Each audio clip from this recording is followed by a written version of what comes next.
ایک مدرسے میں استاد صاحب پڑھا رہے تھے اور ایک بچہ اچانک کلاس میں آتا ہے اور وہ کلاس میں داخل ہو کر کہتا ہے السلام علیکم ورحمۃ اللہ وبرکاتہ. تو استاد صاحب آگے سے جواب دینے کے بجائے کہتے ہیں جیتے رہو بیٹا.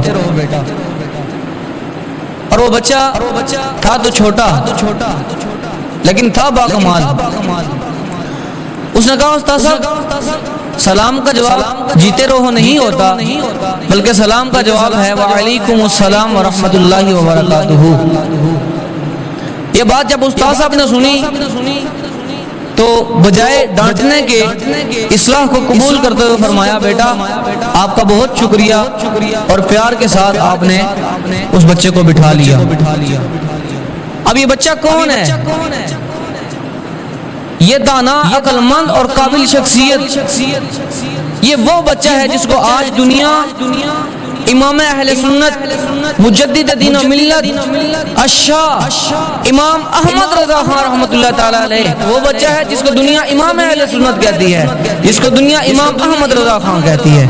تو آج ہم آپ کی سیرت کے حوالے سے کچھ پہلوؤں کے اوپر غور کریں گے کیونکہ سفر کے اندر آپ کا اس سے پاک بھی آتا ہے. تو آپ کی سیرت کے انشاءاللہ کچھ پہلو ہم سماعت کرنے کی کوشش کریں گے. اعلیٰ حضرت اہل سنت کی پہچان ہے. اہل سنت اعلیٰ حضرت سے پہچانے جاتے ہیں. اس کا اندازہ آپ اس بات سے لگا سکتے ہیں کہ دنیا کے کسی کونے میں آپ چلے جائیں, پاکستان ہو, انڈیا ہو, بنگلہ دیش ہو, سری لنکا ہو, انگلینڈ ہو, جرمنی ہو, آسٹریلیا ہو, افریقہ ہو, یورپ ہو, کوئی بھی علاقہ کیوں نہ ہو دنیا کا, وہاں جا کے اگر آپ چاہتے ہیں کہ احمد رضا کس کا نام ہے تو وہاں سے یہی آواز آئے گی وادی رضا کی کوہ ہمالا رضا کا ہے, جس سمت دیکھیے علاقہ رضا کا ہے. آگے سے آواز آئے کہ یہ تو امام اہل سنت ہیں, یہ تو ہمارے امام ہیں. تو آپ اہل سنت کی پہچان ہے. آپ کو استاد صاحب بچپن میں ابھی اپنے گھر میں آپ کو استاد صاحب آ کے پڑھاتے ہیں تو استاد صاحب آپ کو زیر پڑھاتے ہیں, آپ زبر پڑھتے ہیں. استاد صاحب زیر پڑھا رہے ہیں, آپ زبر پڑھ رہے ہیں. جب یہ ماجرا آپ کے والد مولانا نقی علی خان رحمۃ اللہ تعالی علیہ نے دیکھا تو آپ نے امام احمد رضا خان رحمۃ اللہ تعالی علیہ کو پاس بلایا اور کہا بیٹا قاری صاحب آپ کو پڑھا رہے ہیں, آپ کو زیر پڑھا رہے ہیں, آپ زبر پڑھ رہے ہیں. آپ نے عرض کی ابا حضور میں کوشش کرتا ہوں پڑھنے کی لیکن میرے زبان سے نکلتا ہی نہیں ہے. اب والد بھی دانا تھے. اب والد کو بھی پتا تھا میرا احمد رضا بچپن میں بھی غلطی نہیں کر سکتا, غلطیاں تو ہوتی ہیں لیکن قرآن کے معاملے میں غلطی نہیں کر سکتا. آپ نے قرآن کا جب نسخہ دوسرا منگوایا تو آپ نے دیکھا اس نسخے کے اندر جو آپ پڑھ رہے تھے وہی لکھا ہوا تھا. یعنی قرآن میں کتابت کی غلطی تھی, لکھنے والے نے غلط لکھ دیا تھا, آپ نے جو فرمایا وہ حق فرمایا. تو ان لوگوں کو پیغام جو کہتے ہیں جی اعلیٰ حضرت کی اپنی تحقیق ہے, ہماری اپنی تحقیق ہے, ان لوگوں کو یہ پیغام ہے کہ جو امام احمد رضا خان قرآن و حدیث کے معاملے میں بچپن میں غلطی نہیں کر سکتا وہ بڑے ہو کے کیسے کر سکتا ہے.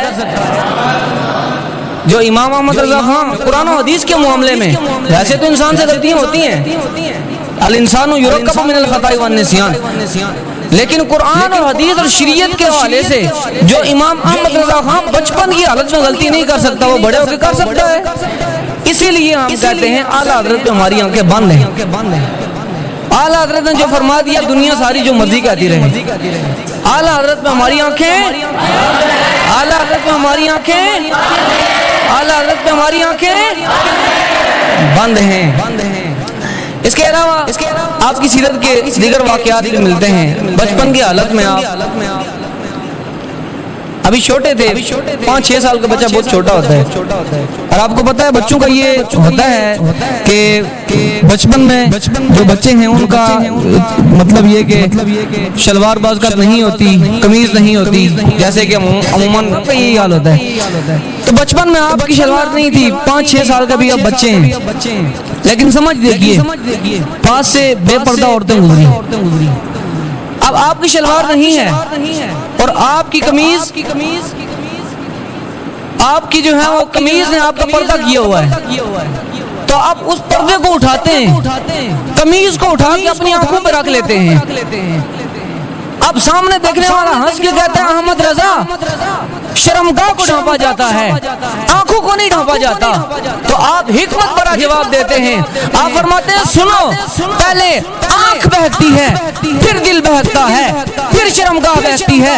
اگر آنکھ کو کنٹرول کر دیا جائے دل نہیں بہکتا, اگر دل نہ بہکے تو شرمگاہ بھی نہیں بہکتی. آپ نے فرمایا پہلے آنکھ بہکتی ہے. اب یہ نہ سمجھو میں نے آنکھ کا پردہ کر لیا شرمگاہ کا نہیں کیا.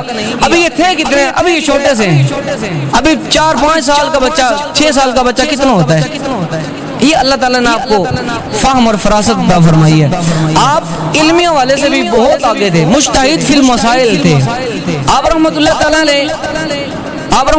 علیہ نے 181 چیزیں بیان کی ہیں جن سے تیمم کر سکتے ہیں.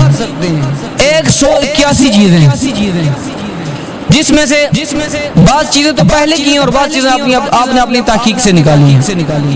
130 چیزیں ایسی ہیں آپ نے بیان فرمائی ہیں جس سے تیمم نہیں ہو سکتا.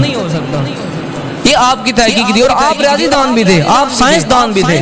ایک پروفیسر صاحب کے حوالے سے آتا ہے کہ وہ ایک مسئلہ ریاضی کا حل کرنا چاہ رہے تھے لیکن وہ حل نہیں ہو پا رہا تھا. کافی عرصہ لگایا آپ نے لیکن وہ حل نہیں ہو پا رہا تھا. اب وہ کہہ رہے تھے کہ میں نے اس مسئلے کو حل کرنے کے لیے باہر کسی دوسرے ملک میں جانا ہے تاکہ میرا مسئلہ حل ہو جائے. تو کسی نے مشورہ دیا آپ ایسا کریں, امام احمد رضا خان بریلی کے اندر ہیں, آپ ان کے پاس چلے جائیں, وہ آپ کا مسئلہ حل کر دیں گے.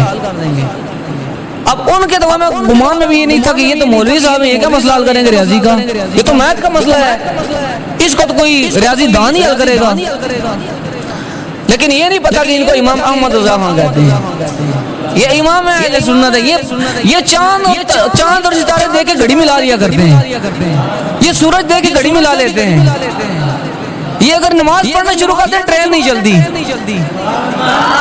ان کی تو یہ شان ہے. یہ حضور کی قبر مبارک پر کھڑے ہو کے جو ہے وہ وضو لال ہزار پھرتے ہیں, تیرے دن اے بہار پھرتے ہیں.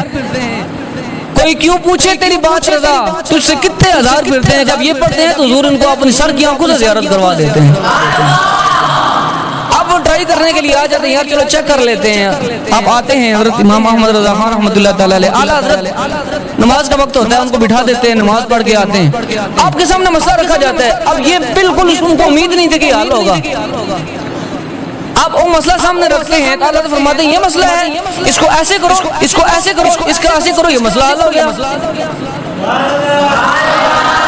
یعنی آپ وہ کہتے ہیں نا بائیں ہاتھ کا کھیل ہے. آپ نے کہا یار یہ مسئلہ حل نہیں ہوتا, اس کو ایسے کرو, اس کو ایسے کرو, اس کو ایسے کرو, یہ مسئلہ حل ہو گیا.